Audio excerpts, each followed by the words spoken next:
요즘 삼척에 마실 다니던 풍습이 없어진 지 오래되었습니다. 아무 때나 이웃집에 들러 얘기도 나누고 여름이면 과일을 나누어 먹거나 옥수수에 감자를 쪄 먹기도 하고 좀 시골 지역으로 내려가면 개울에 나가서 피라미나 미꾸라지, 뚜구리를 잡아서 수제비를 끓여 먹곤 했는데 이제는 아주 찾아볼 수 없게 된 것 같습니다. 이제 다 사 먹습니다. 30여 년 전 제가 원주에서 젊은 목사로 목회할 때 강원도 지방 마을의 풍경이 여름이면 대체 그렇습니다. 근데 이제는 많이 달라졌고 같이 어울려서 막 그냥 부대끼던 그런 모습이 이제 없이 많이 각박해졌다고 생각됩니다. 점점 개인주의화되고 바빠졌습니다. 이제 웬만하면 음식 먹을 일 있으면 음식점에 가서 대접하고 집에서도 배달시켜서 먹는 시대가 되었습니다. 어떻게 하면 세태가 달라졌어도 사람 사랑, 이웃 사랑이 더 따뜻하게 살아나도록 할 수 있을까요? 아마 이런 생각은 누구나 한 번쯤 해볼 것입니다. 아무 때나 어울려 같이 얘기도 하고 웃기도 하며 함께 음식을 나누는 인정. 내 집을 가리지 않고 문을 열어 제쳐놓고 함께 어울려 살던 마을 공동체 생활을 우린 그리워합니다. 살기 좋아진 게 분명한데 근데 어쩐지 중요한 것을 잃어버린 것 같습니다.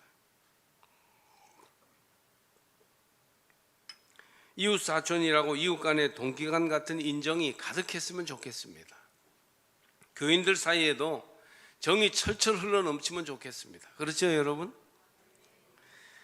선한 사마리아인의 비유는 너무나도 많이 알려져 있습니다.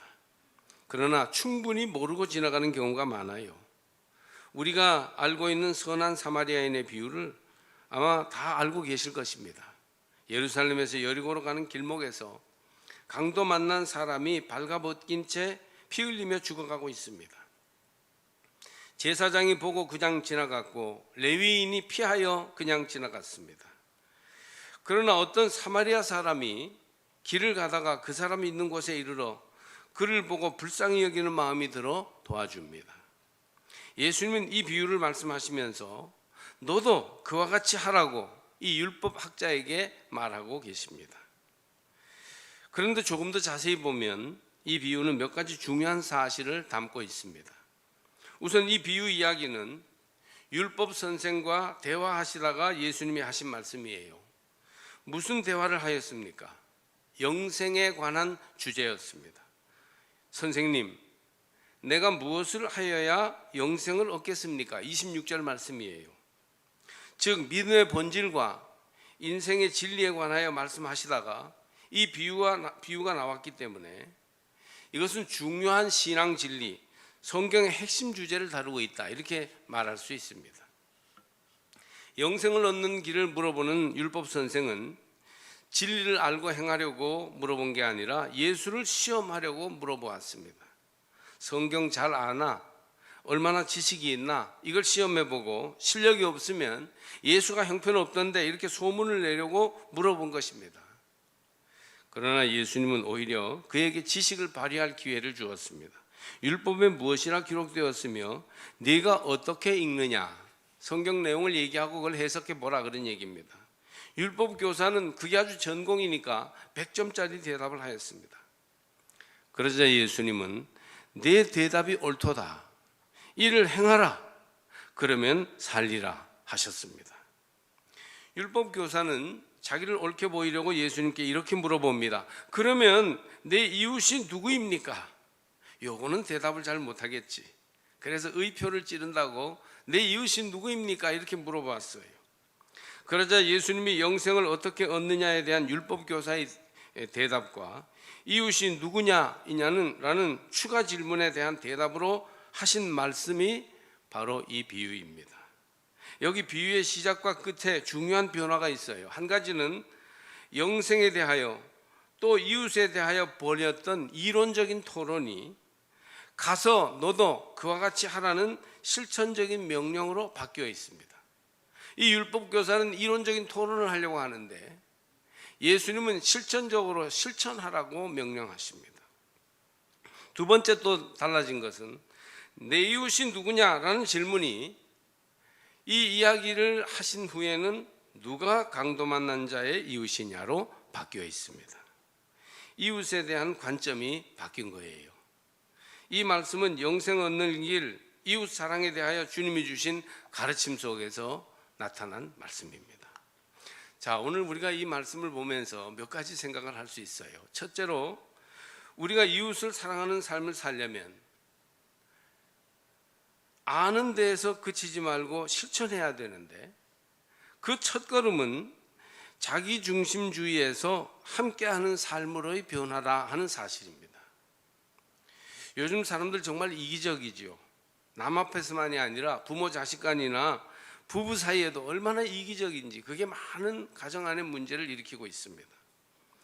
그런데 요즘만 그렇습니까? 옛날에도 그랬습니다. 사람은요, 본래 이기적이에요. 오늘의 이야기에서 제사장과 레위인은 특별히 못된 사람들이 아닙니다. 이기적인 모든 인간의 모습을 보여주는 한 예에 불과한 것이죠. 제사장과 레위인이 우리 자신을, 거기에다 우리 자신을 대입해 보면 다 똑같습니다.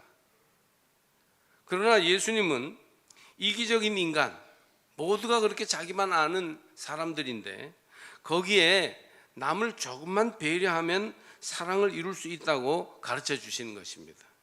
이 사랑이 우리를 구원하고 영생에 이르게 한다는 게 오늘 비유의 말씀입니다. 제사장은 제사를 집전하는 사제입니다. 그렇기 때문에 부정을 타면 안 되지요. 만약 지금 예루살렘에서 여리고로 가는 길에 강도를 만나 옷을 빼앗겨서 발가벗기고 매를 맞아 피를 흘리며 죽어가는 사람을 도와주려고 그를 만진다면 이미 발가벗은 사람을 만졌기 때문에 부정을 탄 것이고, 게다가 피를 만지지 않을 수 없을 테니 피를 만진 부정을 탈 것이며, 그 위에 강도 만난 사람이 거의 죽게 되었기 때문에 어떻게 하다가 죽기라도 하면 시체를 만진 게 되므로 거의 제사장에서 오래도록 쉬어야 하고 어쩌면 은퇴를 해야 할지도 모릅니다. 제사장 입장에서 생각해 보십시오. 쉬운 일이 아니겠죠. 제사장은 자기를 생각해야 했어요. 이 강도 만난 자 괜히 가서 간섭했다가 큰일 나겠다. 그래서 그냥 지나갔어요. 레위인은 어떻습니까? 레위인은 성전을 위해 구별된 지파이고 성전에서 특별한 몫으로 주는 땅에서 먹고 사는 사람들이었기 때문에 어떤 의미에서는 제사장들보다 더 자유가 없었습니다. 어쩌면 레위인은 바쁜 일로 급히 가야 했는지도 모르고, 또 자기의 어떤 순번에 채우기 위해서 거기서 지체할 시간이 없었을지도 모릅니다. 또 언제 강도가 나올지도 알 수 없는 일이었어요. 오래전에 제가 고양시에 살던 적이 있는데, 밤에 동네 근처를 지나고 있었는데 어떤 여자분이 차를 기다리며 길가에 서 있었어요. 거기에는 버스가 끊어진 시간이기 때문에 서 있어도 안 될 텐데 그런 생각이 들어서 그냥 지나갈까 하다가 아무래도 고생할 것 같아서 차를 세우고 창을 열었습니다. 그 순간 그 여자분이 엄마야 하더니 도망을 갔어요. 아니, 나를 어디를 봐서 이렇게 도망을 가다니, 그런 생각을 했지만 아마 그로서는 그런 오해를 할 수 있었죠. 자동차가 갑자기 서니까 잡아가기라도 할까 봐 그런 것 같았습니다. 다음부터는 밤에 여자가 길에 서 있으면 아무리 불쌍해도 절대 서지 않게 되었습니다. 아마 레위인도 정결법과 관련한 종교적인 오해를 피해서 지나간 것인지도 모릅니다. 다 이유가 있어요. 타당합니다. 그러나 이런 제사장과 레위인의 행동은 나름대로는 이해할 수 있는 이유가 있었다 할지라도 자기 생각만 한 것이라는 것을 피할 수는 없습니다. 이기적이고 자기중심적인 태도였죠. 나름대로 이유와 상황이 있었을 거예요. 분명 그들도 도울 마음은 있었고 또 어떻게 할까 고민했을 것입니다. 그러나 자기 입장을 생각하니 지나갈 수밖에 없었어요. 강도 만난 자의 입장을 조금 배려했다면 그 주간에 제사에서 빠지는 게 그렇게 심각했을까요? 몇 달 좀 순번해서 빠져서 정결 기간을 지내느라고 여러 가지 어려움을 좀 겪고 경고도 받을 수 있었겠지만, 그러나 지금 강도 만난 사람은 죽어가고 있잖아요. 제사장에게 야단 맞고 순번해서 빠지는 한이 있더라도 레위인이 강도 만난 만나 죽어가는 형제를 그 입장에서 조금만 배려했더라면 그렇게 지나갈 수는 없었을 것입니다. 그들에게 다른 사람 입장에서 바라보고 생각하고 그 편의 유익을 취하려고 하는 것은 불편하고 위험한 일에 불과하였습니다. 흑백 인종 차별을 이제 극복하기 위해서 자기 자신을 바친 마틴 루터 킹 목사라고 있습니다. 미국에서는 그 마틴 루터 킹 기념일도 있습니다. 근데 흑백 인종 차별을 극복하기 위해서 신앙인들이 일어나야 된다는 것을 말하면서 그런 의로운 행동을 위험한 이타주의라고 표현했습니다. 보통 이기적인 사람이 손해를 안 보고 자기 이익을 지키지요. 이타적으로 생각하고 남을 돕겠다고 나서다 보면 손해를 보고 위험하고 어려운 일을 당할 수도 있습니다. 언제나 자기중심적으로 생각하는 것이 안전하고 편하기 마련이기 때문에 사람들은 그것이 습관화돼서 이기적이고 자기중심적으로 항상 행동합니다. 그러나 여기 사마리아인은 위험한 이타주의를 실천하였어요. 사마리아인이 강도 만난 자 곁에 와서 보니 피를 흘리고 거의 죽어가고 있었습니다.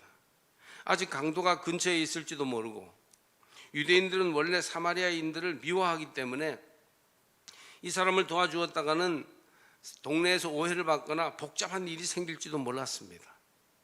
더구나 죽어가는 이 사람을 외딴 길에서 수습하여 가다가는 이 사람이 죽을 수도 있고 그 사람에 대한 누명을 자기가 쓸 수도 있고 어떤 문제가 생길지 상상할 수 없었습니다. 그러나 사마리아인이 그런 위험하고 번잡스러운 일을 감히 한 것은 자기 생각을 한 게 아니고 죽어가는 강도 만난 사람을 생각하고 그 중심으로 행동했기 때문입니다. 이 사람이 죽어간다. 이 사람을 살려야 되겠다. 이 사람 편에 서야 되겠다. 이런 생각을 했기 때문에 그런 위험한 일을 하게 되었던 것입니다. 사마리아인도 자기 중심적인 생각을 순간 했을 것입니다. 나도 바쁘다. 이러고 있을 시간이 없다. 괜히 나까지 다칠지 모른다. 그러나 이타적인 생각, 강도 만난 자를 중심으로 생각했을 때 그는 망설일 수 없었습니다. 이 사람은 죽어가고 있다. 누군가가 그를 도와주어야 한다. 내가 그냥 지금 지나가면 이 사람은 죽는다. 사마리아인은 바로 자기가 그를 도와서 살려줄 그 누군가가 되기로 결정했어요. 이게 중요한 것이죠. 예수님은 영생의 길과 이웃사랑에 대하여 얘기하시면서 그 사마리아 사람처럼 행하라고, 예수님이 하신 말씀은 그거예요. 사마리아 사람처럼 행하라고 하셨습니다. 그러니 인간은 누구나 다 이기적일 수밖에 없지만 자기중심주의를 벗어나서 함께 같이 사는 삶으로 나아가고 조금만 남을 배려하여 이타적이 되도록 힘쓴다면 예수의 제자가 될 수 있을 것입니다. 우리가 자기중심적인 이기적인 생각에, 중심적인 생각에 항상 머물러 있는 한은 예수의 제자가 되기 어렵습니다. 둘째로 오늘 성경에서 우리가 알 수 있는 것은 우리 믿음은 항상 막연한 생각에 머물러 있으면 안 되고 구체적인 실천으로 나가야 합니다. 믿음이 뭡니까? 설교 듣고 공감하며 아멘 하는 것입니까? 그 아멘한 말씀을 문을 열고 우리 집에 가서 시장에서 친구들과의 관계에서 직장에서 행하는 데에 믿음이 있습니다. 그래서 믿음은 주일날 알아보는 게 아니고 월요일부터 토요일까지 알아볼 수 있습니다. 지금 사마리아인의 비유 이야기는 처음에 이론적이고 신학적인 대화에서 시작합니다. 율법 선생이 무엇을 해야 영생을 얻겠습니까? 물어보니까 예수님이 골치가 아팠던 것 같아요. 그래서 당신 율법 잘 알잖아. 뭐라고 돼 있어? 그러자 잘잘 나오죠. 율법학자가 율법 얘기 잘잘 나옵니다. 그러니까 예수님이 당신 말이 옳아. 그대로 행하면 살 것이다. 그대로 행하면 살아. 그렇게 얘기하셨어요. 중요한 것은 아는 게 아니고 그대로 행하는 것입니다. 그쯤 했으면 이 율법사가 깨닫고 알았습니다. 그대로 살아보겠습니다. 했으면 좀 좋습니까? 이 사람이 잘난 척 하느라고 그러면 내 이웃이 누구입니까? 그렇게 물어봅니다.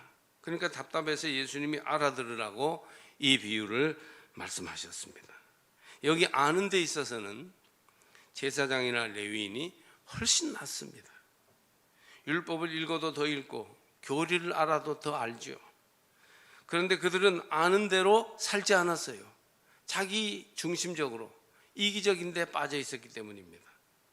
사마리아인은 과거 북왕국이 아수르에 멸망당했을 때 잡혀가서 어렵게 살다 보니 전통도 잃어버리고 율법도 잃어버리고 말하자면 막대 먹은 종족이 되고 말았습니다.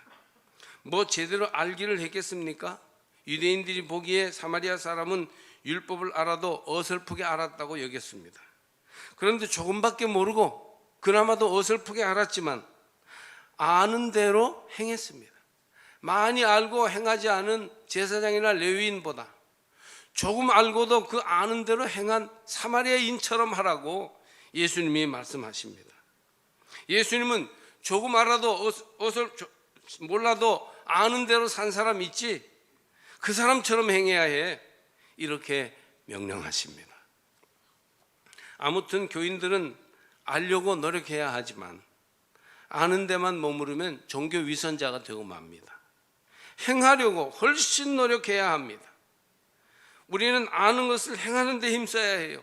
그럴 때 그리스도의 참 제자가 될 수 있고 하나님으로부터 잘했다 칭찬을 받을 것입니다.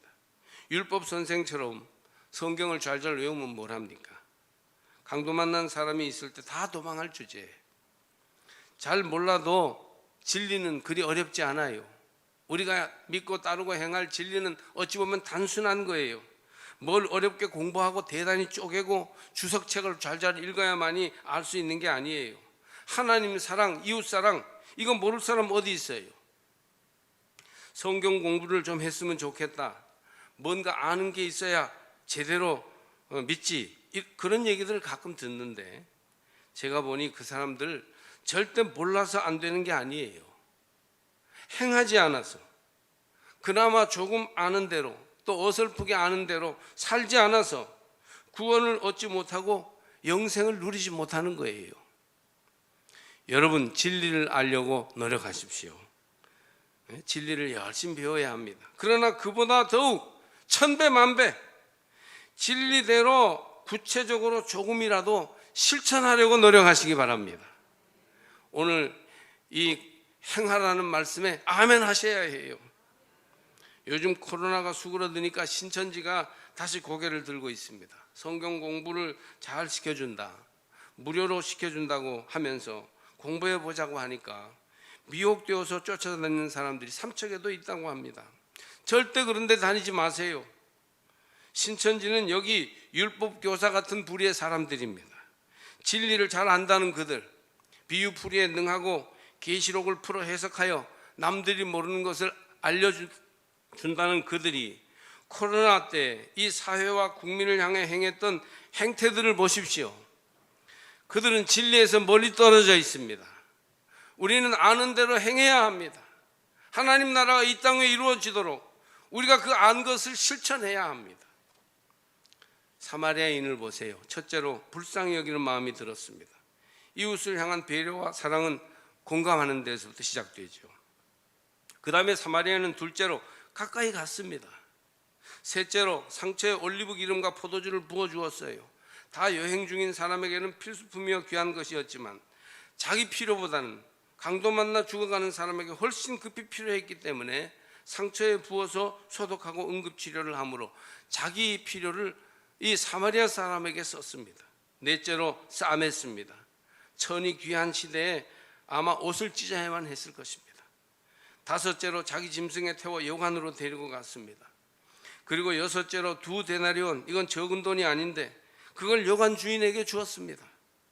그리고 일곱째로 비용이 더 들면 돌아오는 길에 갚겠다고 했어요. 하나하나가 모두 상당히 자기의 것을 내어놓는 어려움이 있는 것을 극복하고 행한 것입니다.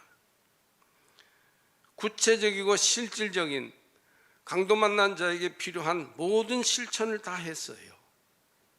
도망간 제사장 레위인들은 말만 앞세우는 신앙인들입니다. 우리는 강도 만난 이웃에게 무엇을 주었습니까? 여러분 주위에 강도 만난 이웃들을 만날 때 여러분은 무엇을 하였습니까? 만약 우리 곁에 욥과 같이 재산을 다 잃고 가족까지 죽은 형제가 있다면 우리는 어떻게 하겠습니까? 엘리바스, 빌닷, 소발과 같은 세 친구들은 잘난 척하면서 가르치려고만 했기 때문에 그들이 옳은 말을 했어도 하나님은 그들이 잘못되었다고 꾸짖고 계시지 않습니까? 따뜻한 말 한마디, 손잡아주기, 마음을 다하여 끌어안아 포옹해 주는 것, 도움이 되는 작은 음식, 협력 등등 행동이 따르고 자기의 필요를, 그 사람의 필요를 위해서 기꺼이 내어줄 줄 아는 사람이 진정한 이웃이에요. 회개는 호주머니가 회개해야 된다고 그러지 않습니까? 여러분, 알기만 하지 말고 지극히 조금 알고 있더라도 그 안 것을 행하시기를 바랍니다. 셋째로, 구원은 오늘 성경 말씀을 보니까 하나님 사랑과 이웃 사랑이 결합되었을 때 나타납니다. 영생을 어떻게 얻습니까? 믿음 좋은 율법 교사가 그렇게 물어보실 때 예수님이 선한 사마리아 사람의 비유를 알려주시면서 가서 너도 그와 같이 행하라고 가르쳐 주시지 않습니까? 충분치 못한 믿음의 형태가 있는데요, 하나님 사랑의 수직적인 측면은 아주 강한데 이웃 사랑의 수평적인 측면이 약한 경우가 그 하나이고, 이웃 사랑의 수평적인 측면은 강한데 하나님 사랑의 수직적인 측면이 약한 경우가 또 하나입니다. 이게 둘 다가 불완전한 믿음이에요. 기도도 잘하고 교회 생활도 충성하는데 이상하게 교만하고 인색하고 인간관계가 좋지 않고 사람들에게 욕을 먹습니다. 이것은 이웃 사랑의 측면이 부실한 거예요. 온전한 구원의 십자가를 이루지 못합니다. 너무 사람 좋다는 얘기를 많이 듣고 봉사도 많이 하고 수고도 많이 하고 동네에서 일은 제일 잘하는데 기도를 잘 하지 못하고 예배를 제대로 드리지 않으며 주일 성수나 헌금 드리는 것도 잘 못합니다. 그래서 이웃 사랑의 수평축은 튼튼한데 하나님과의 수직적인 이 틀이 너무 약해요.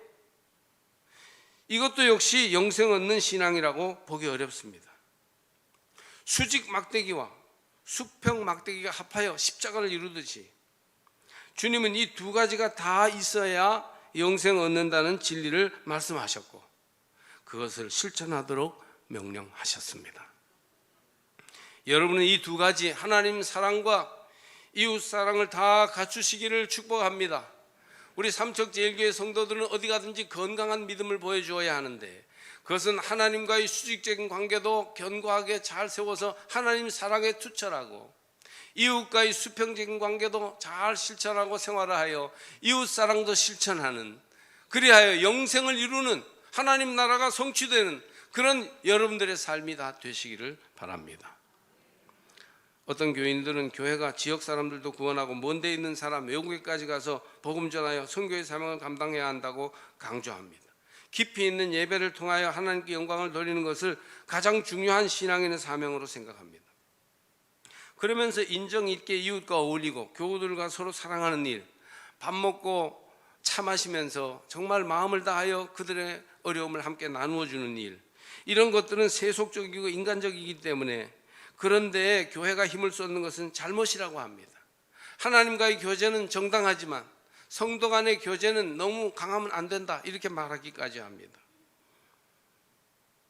누가 그랬습니까? 예수님은 우리 주위에 우리를 필요로 하는 사람들과 이웃이 되어 모든 것을 쏟아주는 것은 영생 얻는 길이라고 가르쳐 주십니다. 강도 만난 자를 돌보느라고 부정을 타는 한이 있어도 그 길이 우리 신앙인이 가야 할 길이라고, 그렇게 알았으면 그렇게 행해야 한다고 가르쳐 주십니다. 그러므로 진정한 예배도 드리며 복음도 전하며 같이 친교와 사랑도 나누고 어려운 사람을 위해 봉사도 해야 구원의 진리가 완성될 것입니다. 하나님의 집인 교회에서 예배드리는 주일날만 거룩하면 뭘 합니까? 월요일부터 토요일까지 시장에서 저잣거리에서 사람들과 어울리는 삶의 한가운데에서도 우리의 믿음이 고백되고 하나님 사랑하는 사람답게 이웃도 사랑해야 구원받은 하나님의 사람, 영생을 누리는 주의 백성이라고 말할 수 있을 것입니다. 관념적인 사랑이 아니라 실제적인 사랑이에요. 이웃이 무엇이냐 하는 개념을 찾으려고 하기보다는 실제 사람의 현실과 상황에 대해 어떻게 이웃으로 행동할 것이냐를 주님은 물으십니다. H. 그리븐이라는 분은 말하기를 아무도 이웃이 누구인지 정의할 수 없다. 다만 이웃이 될 수 있을 뿐이다 하였습니다. 성서에서 이웃, 호플레시온이라는 말은 가까이 있는 사람이에요. 히브리어로 이웃은 레아인데 무슨 일에 상관이 있는 사람이란 뜻입니다. 내 마음에 드는 사람, 나하고 통하는 사람, 내 비슷한 사람, 내 편, 그가 이웃이 아닙니다. 우리 가까이 무슨 상관이 있어 만나거나 상대하는 사람들, 어떻게 우연히 만나고 마주치게 됐던 사람, 그 사람들이 다 우리가 사랑해야 할 이웃입니다. 피하고 싶은 사람, 항상 내게 손해를 입히는 사람, 어떻게 쟤랑 내가 친구가 됐나, 그렇게 너무너무 한스러운 사람도 우리가 사랑해야 할 이웃이에요. 사랑은 개념이나 말이 아니라 구체적인 삶이요 현실입니다. 도대체 이웃이란 무엇이며 내게 누구입니까? 율법사는 이론적으로 물었지만 예수님은 누가 네가 마주친 강도 만난 자의 이웃이냐? 실제적으로 되물으셨습니다.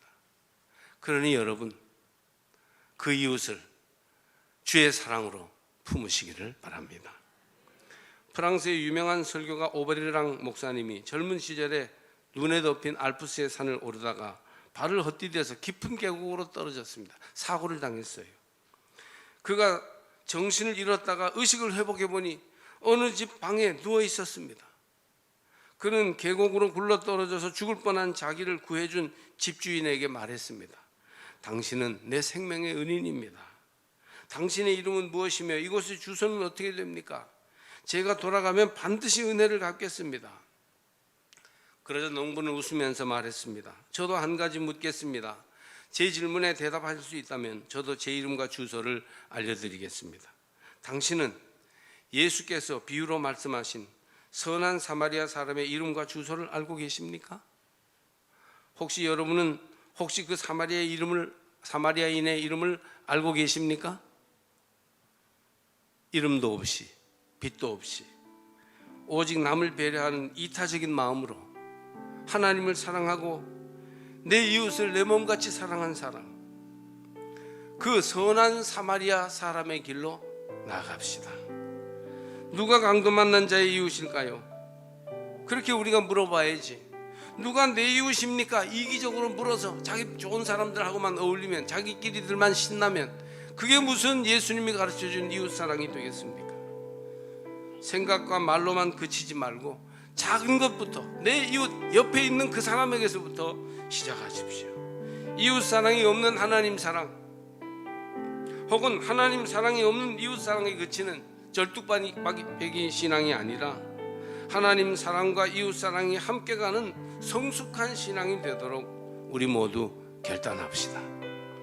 요한 사도의 말씀대로 요한 1서 3장 18절 이제 마지막 말씀을 드립니다.